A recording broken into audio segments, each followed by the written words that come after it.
تعلیم در حقیقت علم کی منتقلی یا علم کی ترویج کے عمل کا نام ہے، لیکن علم کے بارے میں آج جو دنیا میں تصور ہے وہ یہ ہے کہ علم کے ذرائع 5 ہی ہیں، حواس 5 کے ذریعے سے جو حاصل ہونے والا علم ہے، جسے قرآن مجید علم الاشیاء کہتا ہے، جسے ہمارے فلاسفہ علم الابدان کہتے ہیں، جبکہ قرآن مجید یہ بتاتا ہے کہ علم کی اس کے علاوہ اس سے بھی زیادہ مستند جو سورس ہے وہ علم وحی ہے۔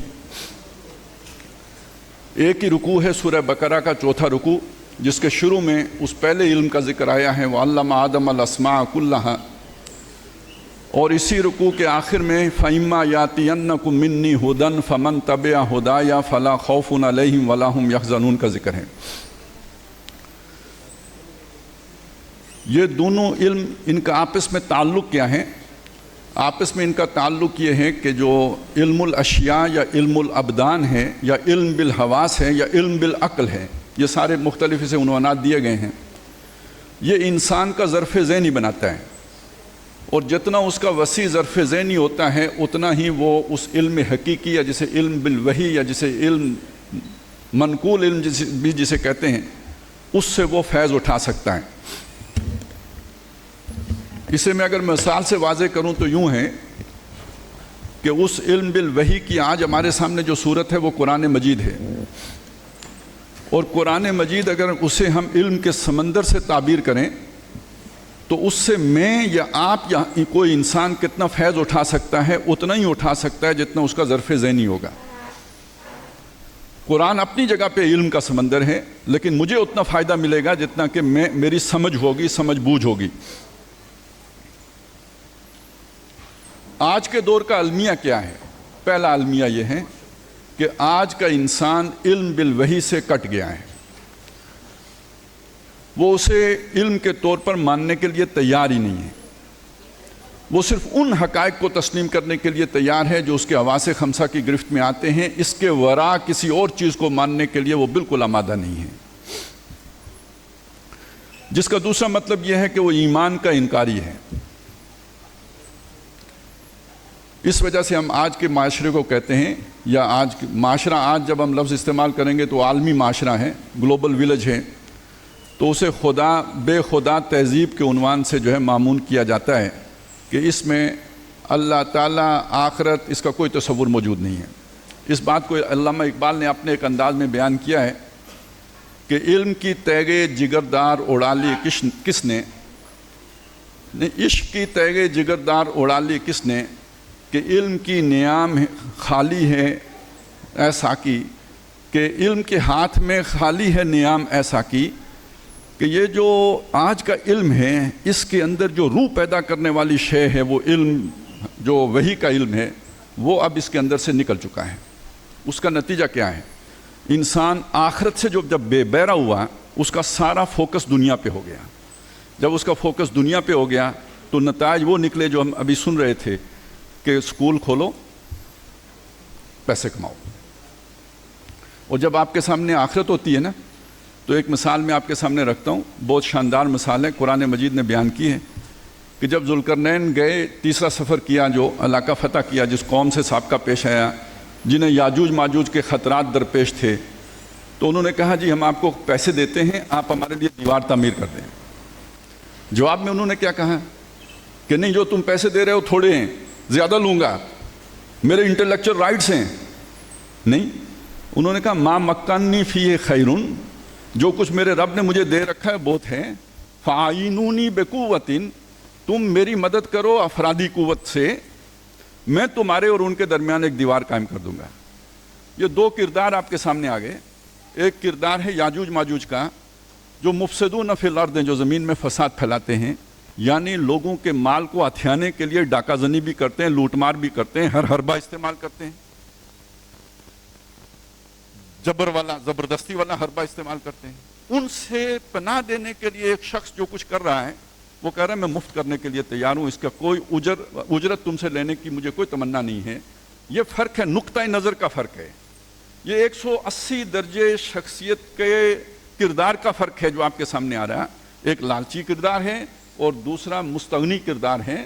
ایک وہ جو یہ اصل میں فقیر تو اس کو کہتے ہیں نا، کہ جس کے پاس وسائل ہوں بھی لیکن یہ کہ وہ اس کے اندر لالچ نہ ہو. یہ ایک فقر کا جو ہے نا ہمارے سامنے نمونہ ہے جو ذوالقرنین کی صورت میں سامنے آ رہا ہے, اور لالچ اور ہوس کا نمونہ ہے جو یاجوج و ماجوج کی صورت میں سامنے آ رہا ہے.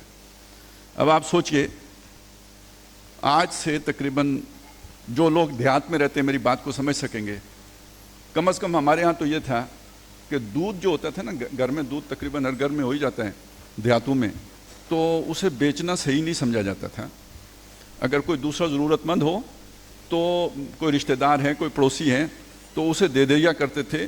اور طریقہ یہ ہوتا تھا کہ وہ ایک آدھ جانور ہے, جب یہ سوکھ گیا دودھ سے تو اس نے ان کو دینا شروع کر دیا, جب ان کا سوکھ گیا تو انہوں نے ان کو دینا شروع کر دیا. بیچنے کو بہت برا خیال کیا جاتا تھا. وہ ہماری تہذیب تھی. اور آج کی تہذیب یہ ہے کہ اب وہ کہیں گھی مانگنے جائیں, پنجاب کے دیہات میں بھی تو آپ کو نہیں ملتا کہ دودھ ہی سارا بیچ دیا ہے. تو اب علم تو خیر اس کے بعد نمبر آئے گا نا, تو علم بھی بیچا جائے گا. اصل میں یہ دنیا داری ہے یا دنیا کی محبت ہے یا دنیا کا عشق ہے جس نے ہر شے کو قابل فروخت جنس بنا دیا ہے. یہاں تک کہ انٹلیکچوئل رائٹس کا بھی تصور آ گیا ہے. یہاں تک کہ اب ہم دینی تعلیم بھی پیسے کے بغیر دینے کے لیے تیار نہیں ہیں.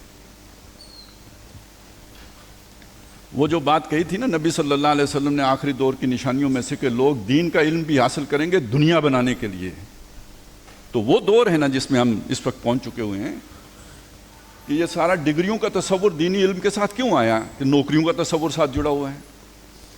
اور اب تو خیر آن لائن کلاسز شروع ہو گئی ہیں, مگر ویسٹ میں پڑھاتے ہیں, سب کچھ ہو, ساری چیزیں اس کے ساتھ پیسے کے ساتھ جڑ گئی ہیں.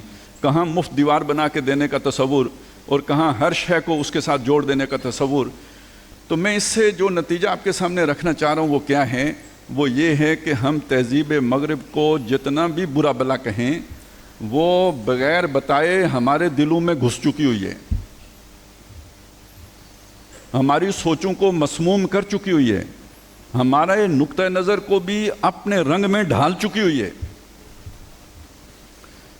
اور اس وقت ہم سب کی سوچ اکثر و بیشتر یہی بن چکی, مادہ پرستانہ سوچ یہ پوری دنیا پر بغیر کسی استثناء کے چھائی ہوئی ہے. اور اگر کوئی اپنے آپ کو اس سے مستثنا کرنے کی کوشش کرے تو وہ معاشرے میں سروائیو ہی نہیں کر سکتا ہے.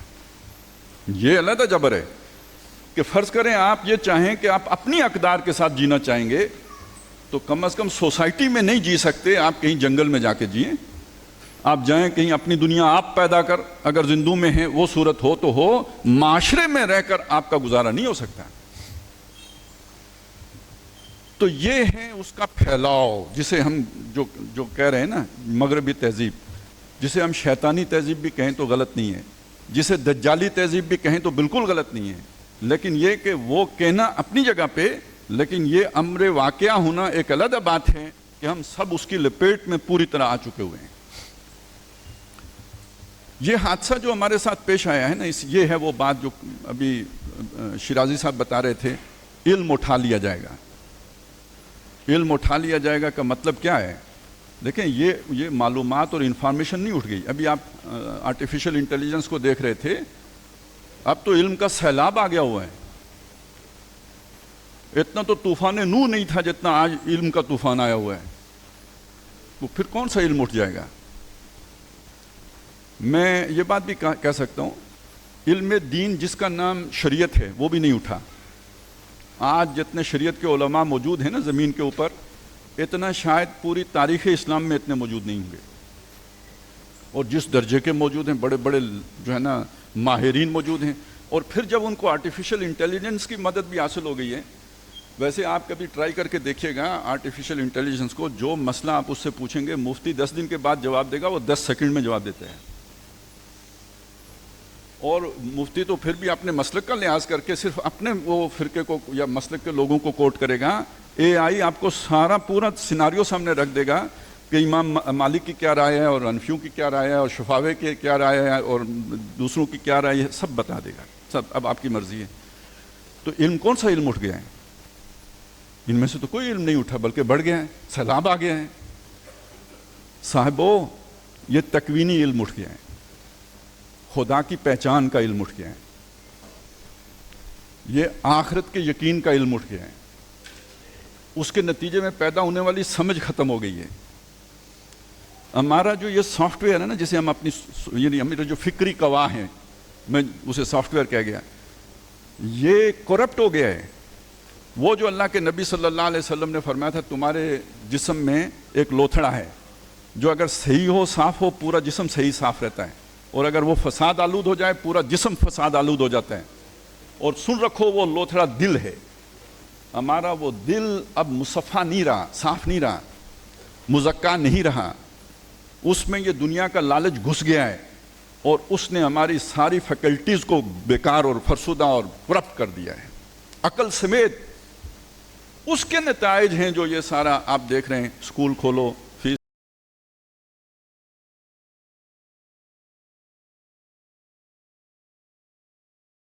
لو، جو بھی ہیں۔ پھر یہ سکول کھول کے بس نہ کرو، بلکہ یہ وہ پرانی بات ہے نا، 78 سے پہلے کی بات ہے، بلکہ یہ کہ وہ جو بس کی فیس ہے اس میں بھی اپنا حصہ رکھو، بلکہ یہ کہ بچوں کو مجبور کرو کہ وہ آپ کے سکول میں جو کنٹین کھلی ہوئی ہے کھائیں پئیں بھی اسی سے، اس میں بھی آپ کا حصہ ہونا چاہیے۔ مزید یہ ہے، اس سے آگے بھی یہ ہے کہ ان کو کاپی پنسلیں بھی آپ کے سکول کی ملنی چاہیے، یونیفارم بھی آپ لا کے دو گے، اور ہر جگہ سے کمائی کرو گے، یہ ہے۔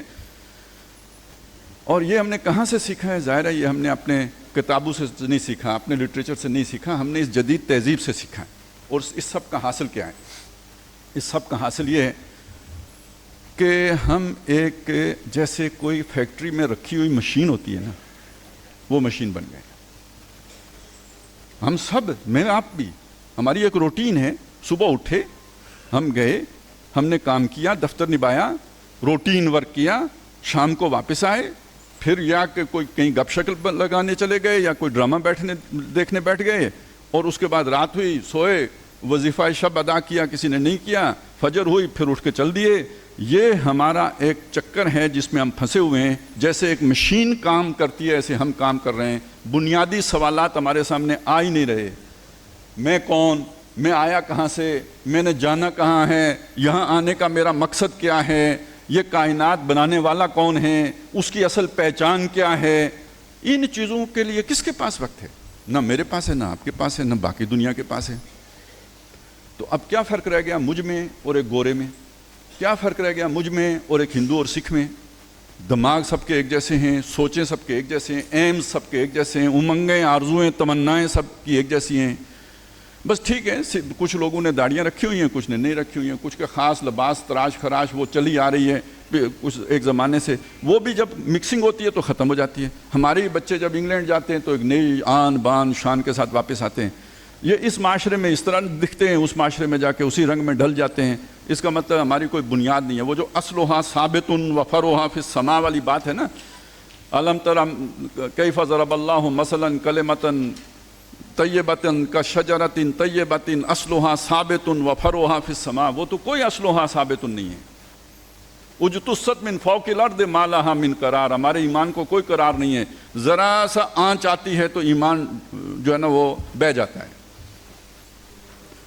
تو پہلی بات یہ سمجھ لیجئے کہ یہ تہذیب مغرب جو جھوٹے نگوں کی ریزہ کاری ہے، وہ جھوٹے نگ ہمیں بھی پوری طرح پوزس کر کے بیٹھے ہوئے ہیں، ہمیں بھی اچک چکے ہوئے ہیں۔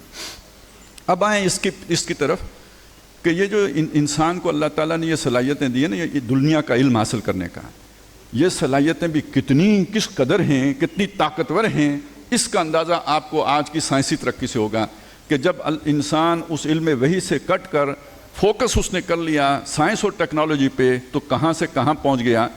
وقت تو نہیں ہے، چلیں اقبال کا ایک مصرع مستعار لیتے ہیں کہ عروج آدم خاکی سے انجم سے میں جاتے ہیں۔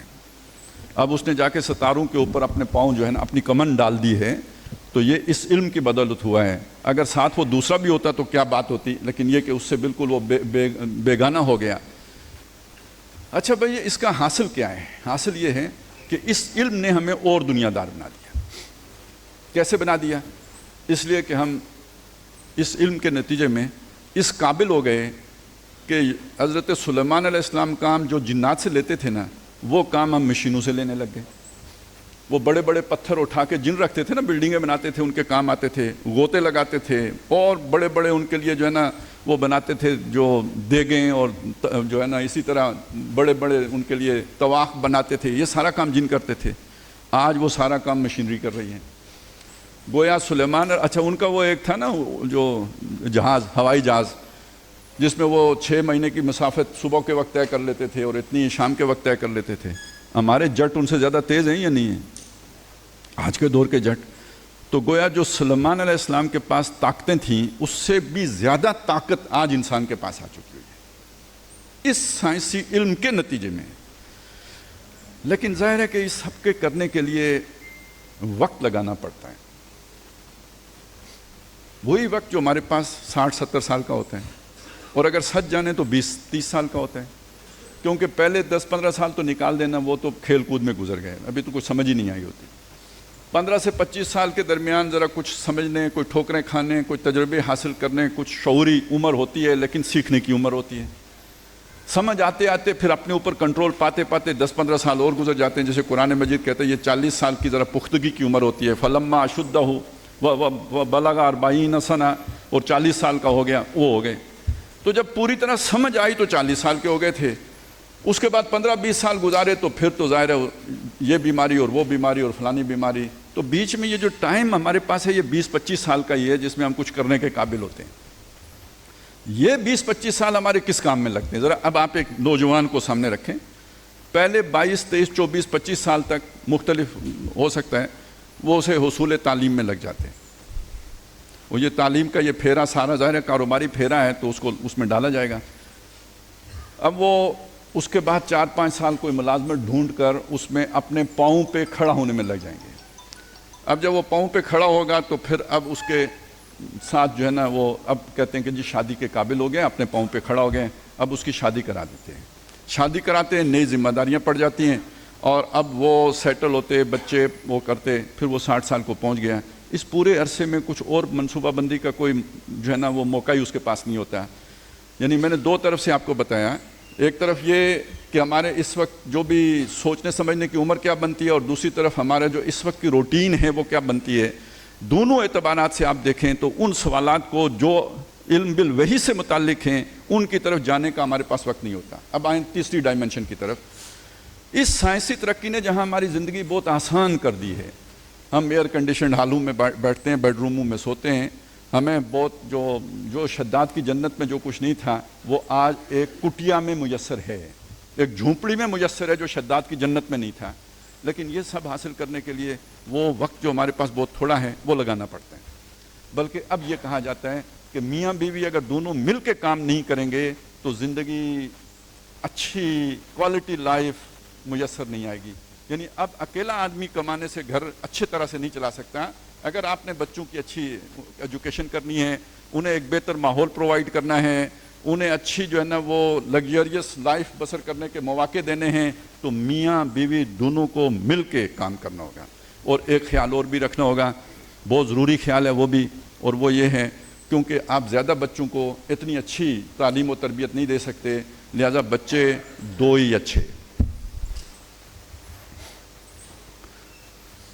آپ اب خود غور کر سکتے ہیں، یہ سب مسلمانوں کے خیالات ہو گئے، یہ اب صرف جو ہے نا باہر والوں کے خیالات یا انگریزوں کے خیالات نہیں، یہ مسلمانوں کے خیالات ہو چکے ہوئے ہیں. بچے 2 ہی اچھے. اور اللہ کیا کہتا ہے کہ جب کسی قوم پر اللہ احسان کرتا ہے تو وہ اس کی جو ہے نا نفری بڑھا دیتا ہے. وَجَعَلْنَاكُمْ أَكْثَرَ نَفِيرًا، اور اس نے تمہیں کر دیا نفری میں بہت کثیر. اور ہم آج کیا سمجھے بیٹھے ہیں؟ نفری تھوڑی اچھی.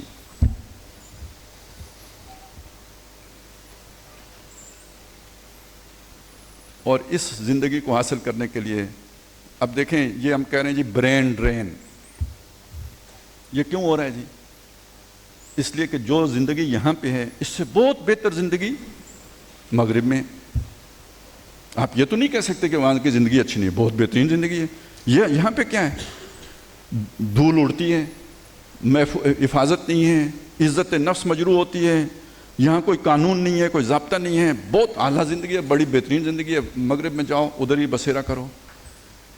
اب ذرا آپ دوسری طرف سے دیکھیں نتیجہ کیا نکلتا ہے. ایک آدمی اگر فرض کریں کوئی ایمان کی رمق اس میں ہے نا، 70 سال کی عمر میں جب وہ ہاتھ پاؤں جواب دے گئے، اب وہ بیٹھا سوچ رہا ہے تو اس نے ساری زندگی کس کام میں کھپائی ہے؟ دنیا بنانے میں کھپائی ہے۔ جب دنیا بنانے میں کھپائی ہے تو دی کس کے لیے تھے؟ یہ دنیا آخرت کی کھیتی ہے۔ دیکھیے کتنا الٹا نقطہ نظر ہے، دنیا آخرت کی کھیتی ہے۔ ہم نے اسے سمجھ لیا کیا جی دنیا میں کوالٹی لائف بسر کرنی ہے، دنیا کو جنت بنانا ہے۔ اللہ نے بتایا تھا یہ یہاں پہ محنت کرو گے، جان گسد محنت کرو گے، جہاد جس کا نام ہے، آخرت میں جنت ملے گی۔ ہم نے کہا نہیں، ادھر جنت بنانی ہے۔ یہ شداد والی سوچ ہے یا نہیں ہے؟ اس نے بھی ادھر جنت بنائی تھی، میں آپ ہم سب ادھر جنت بنانے کے چکر میں پڑے ہوئے ہیں۔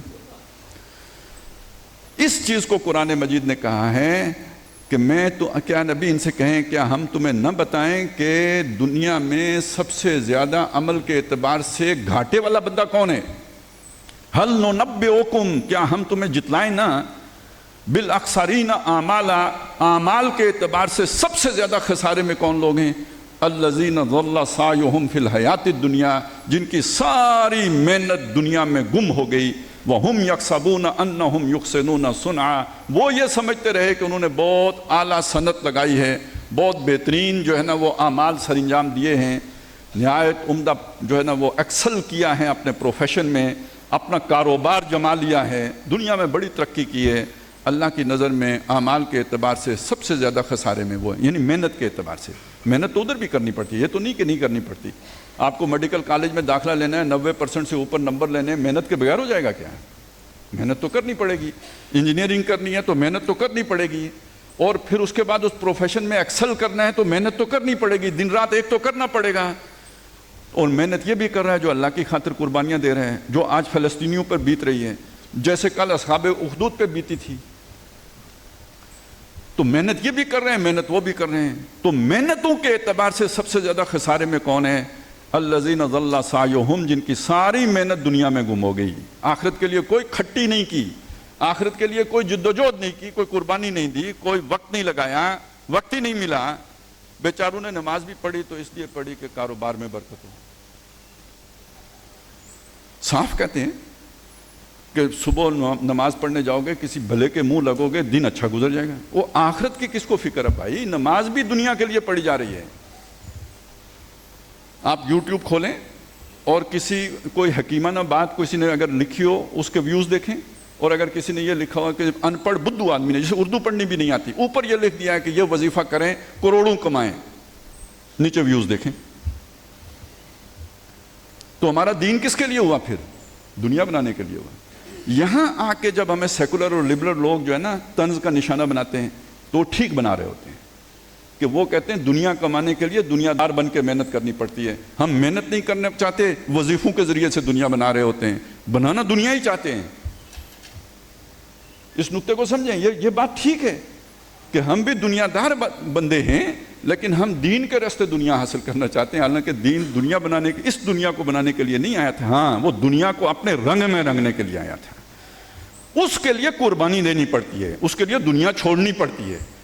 محمد الرسول اللہ صلی اللہ علیہ وسلم تاجر تھے، آغاز نبوت کے بعد آپ نے تجارت کی۔ حضرت ابوبکر صدیق رضی اللہ تعالیٰ عنہ جب مکے سے نکلے، گھر میں کچھ چھوڑ کے نکلے، بہت بڑے امیر کبیر انسان تھے، گھر میں کچھ چھوڑ کے نہیں نکلے، بلکہ یہ کہ وہ کچھ کنکریاں چھوڑ گئے تھے کہ جب والد نابینا تھے اور انہوں نے پوچھا کہ کچھ چھوڑ گیا ہے، چلا گیا، بتایا گیا چلے گئے، کچھ چھوڑ گیا ہے، تو بچی پوتیوں نے تھیلی ہلا کے، کنکریوں کی تھیلی ہلا کے بتایا کہ ابا جی اشرفیاں چھوڑ گئے ہیں، کچھ گھر میں چھوڑ کے نہیں گئے۔ آج کی یہ تہذیب ہمیں یہ سکھاتی ہے؟ نہیں، الٹا سکھاتی ہے۔ اب آپ اس چیز کو سمجھ لیجئے کہ یہ ہے کیا سارا، یہ دنیا، اس کو اللہ تعالیٰ نے، یہ جو تمہارا امتحان ہے نا، جو بتایا کہ تمہیں امتحان کے لیے پیدا کیا ہے، یہ بتایا یہ دنیا ہی امتحان ہے۔ لِيَبْلُوَكُمْ أَيُّكُمْ أَحْسَنُ عَمَلًا، تو یہ امتحان کیسے ہوگا؟ اِنَّا جَعَلْنَا مَا عَلَى الْأَرْضِ زِينَةً لَهَا، زمین کے اوپر جو کچھ ہے اس کو ہم نے رونق دی ہے، یعنی اٹریکٹیو بنایا ہے، انسان اس کی طرف کھنچتا ہے تاکہ ہم اسے آزمائیں کہ ان میں سے اچھے عمل کرنے والا کون ہے۔ اِنَّا جَعَلْنَا مَا عَلَى الْأَرْضِ زِينَةً لَهَا لِنَبْلُوَهُمْ أَيُّهُمْ أَحْسَنُ عَمَلًا، بالکل وہی بات آئی ہے۔ تو امتحان کیا ہے؟ امتحان یہ ہے وَلَنَبْلُوَنَّكُمْ بِشَيْءٍ مِّنَ الْخَوْفِ وَالْجُوعِ وَنَقْصٍ مِّنَ الْأَمْوَالِ وَالْأَنفُسِ وَالثَّمَرَاتِ، یہ سب چیزیں تمہیں پیاری ہیں، تمہیں کھبتی ہیں، تمہارے دل میں رچی بسی ہیں۔ ہم یہ دیکھنا چاہتے ہیں کہ تم میں سے کون ہماری خاطر ان سب چیزوں کو قربان کرنے کے لیے تیار ہے۔ وَبَشِّرِ الصَّابِرِينَ، جو اس سب کو لٹتا دیکھ کر بھی صبر کر سکے ان کو خوشخبری ہے۔ جو ان کا لالچ رکھے، ان کی طرف دوڑے اور بھاگے، ان کے لیے خوشخبری نہیں ہے۔ خوشخبری ان کے لیے ہے کہ جو یہ سب لٹا سکے ہمارے نام کے اوپر۔ اب دیکھیے نا، الٹا ہو گیا یا نہیں ہو گیا؟ 180 درجے کا فرق آ گیا یا نہیں آ گیا؟ ایک طرف دنیا کو جنت بناؤ، دوسری طرف دنیا کو لٹاؤ۔ اب پھر ایک اور میں آپ کو یہاں پہ حدیث سنانا چاہتا ہوں۔ اللہ کے نبی صلی اللہ علیہ وسلم کا قول مبارک ہے، الدنیا سجن المومن، دنیا مومن کا قید خانہ ہے، وہ جنت الکافر، اور کافر کی جنت ہے۔ جو یہاں اس موقف کے ساتھ جی رہا ہے کہ اس کا لٹ ہی رہا ہے، اس کا کوئی فائدہ نہیں ہو رہا، اسے اذیتیں ہی دی جا رہی ہیں، اس پر آوازیں ہی کسی جا رہی ہیں، اپنے بھی آپ ظاہر ہے اس طرح جب آپ جئیں گے تو باہر یعنی وہ ڈالا نہیں آئے گا اتنی جلدی، لیکن یہ کہ گھر والے آپ کو پاگل ضرور کہیں گے۔ آپ کو نہیں بھی کہیں گے تو مولوی صاحب کے پاس پتہ کرنے ضرور جائیں گے کہ کسی نے ہمارے بچے پہ جادو تو نہیں کر دیا، اچھا بھلا تھا، کماؤ پوت تھا، اور یہ اب الٹی باتیں کرنا شروع ہو گیا، ضرور کسی مولوی نے جادو کر دیا۔ یہ جادو تھا جس کو مکے والے بھی کہتے تھے کہ محمد الرسول اللہ اور قرآن جادو کر دیتے ہیں۔ آج بھی اگر اس اسلام پر چلیں تو آپ کو گھر والے کہیں گے کہ جادو ہو گیا ہے۔ ہمدرد کہیں گے، دشمنی سے نہیں کہیں گے، ہمدردی سے کہیں گے، خیر خواہی سے کہیں گے کہ جادو ہو گیا ہے، اور جا کے عاملوں کے پاس پتہ بھی کریں گے کہ کہیں ہو تو نہیں گیا۔ یہ اتنا الٹی بات ہے جو میں آپ کے سامنے رکھ رہا ہوں، اور اتنا اسلام اجنبی ہو گیا ہے۔ بدا الاسلام غریباً فسیعود کما بدا، اسلام شروع ہوا تو اجنبی تھا، عنقریب لوٹ کے اجنبی ہو جائے۔ یہ علم اٹھ گیا ہے، یہ علم اٹھ گیا ہے، یہ میرے اندر سے بھی نکل گیا، یہ آپ کے اندر سے بھی نکل گیا، یہ مسلمانوں کے اندر سے نکل گیا۔ اس وجہ سے دنیا اب اس ہوس ناکی میں، اب دیکھیں پہلی جنگ عظیم کیوں ہوئی تھی؟ لالچ کی وجہ سے ہی ہوئی تھی نا، ہوس سے ملک گیری میں ہوئی تھی نا۔ دوسری کیوں ہوئی تھی؟ اسی لیے ہوئی۔ اور اب کیا ہو رہا ہے؟ یہ بات بیٹھنے والی نہیں ہے، ہم بالکل تیسری جنگ عظیم کی طرف بڑھ رہے ہیں۔ کیوں؟ وسائل پہ قبضہ کرنے کی جنگ ہے، قربانی دینے کے لیے کوئی تیار نہیں ہے۔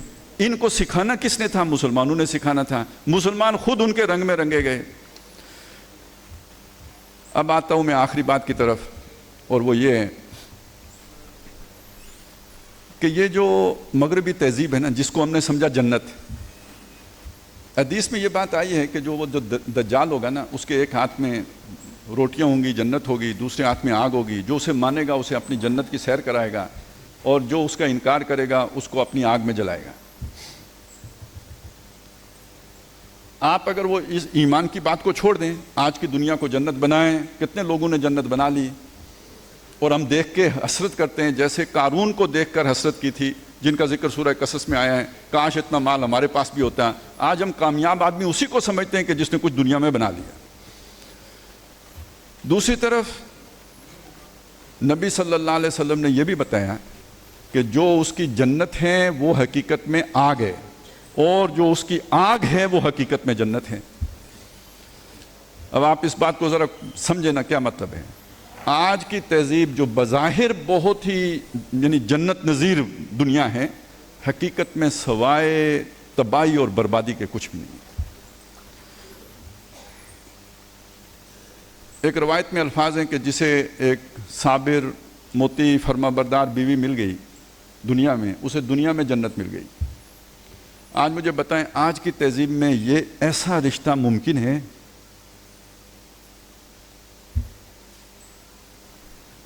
تو آپ کو گھر ہی میں جنت میسر نہ ہو تو کون سی جنت ہے؟ دکھ سکھ کا ساتھی میسر نہ آ سکے پھر کیا جنت ہے؟ آپ بھوکے ہوں، آپ کا ساتھی، آپ کا پارٹنر آپ کے ساتھ خیرخواہ ہو، مخلص ہو، آپ سکون میں ہیں یا نہیں؟ کوئی آپ کو ایک کمپنی تو میسر ہے، اور آپ کے پاس اربوں ڈالر ہوں لیکن آپ گھر میں بھی اکیلے ہوں، آپ کی اپنی ہی سوچ ہو، تو اس سے بڑی محرومی اور کیا ہوگی؟ اور آپ کا تعلق بھی محض حیوانی تعلق ہو آپس میں کہ بچے بھی پیدا کرنا جرم سمجھے ہیں، اور بچے پالنا اس سے بھی بڑا ظلم ہو۔ اس سے ہی سوچ لیں کہ کیا گند ہے جس میں انسان آج جا کے پڑ گیا ہوا ہے۔ نہ مرد مرد رہا ہے، نہ عورت عورت رہی ہے، عورت اپنی نسوانیت کھو کے مرد بن رہی ہے، مرد مردانگی چھوڑ کے جو ہے وہ اس میں نسوانیت در آئی ہے، اسی لیے تو وہ ٹرانسجنڈر کا چکر چل پڑا ہے۔ تو یہ اس کا گند ہے اس تہذیب کا، اور اس کی جو اوپر سے وہ اقبال نے کہا تھا نا کہ نظر کو خیرہ کرتی ہے چمک تہذیب حاضر کی، یہ سنائی مگر جھوٹے نگوں کی ریزہ کاری ہے، یہ جھوٹے اور فریب ہے۔ قرآن مجید نے یعنی اس کے لیے پھر فلسفے گڑے گئے، دنیا کو جنت بنانے کے لیے فلسفے گڑے گئے، اس کے حوالے سے قرآن مجید نے سورہ انعام میں ایک رہنمائی کی ہے، وَكَذَلِكَ جَعَلْنَا لِكُلِّ نَبِيٍّ عَدُوًّا شَيَاطِينَ الْإِنسِ وَالْجِنِّ يُوحِي بَعْضُهُمْ إِلَىٰ بَعْضٍ زُخْرُفَ الْقَوْلِ غُرُورًا۔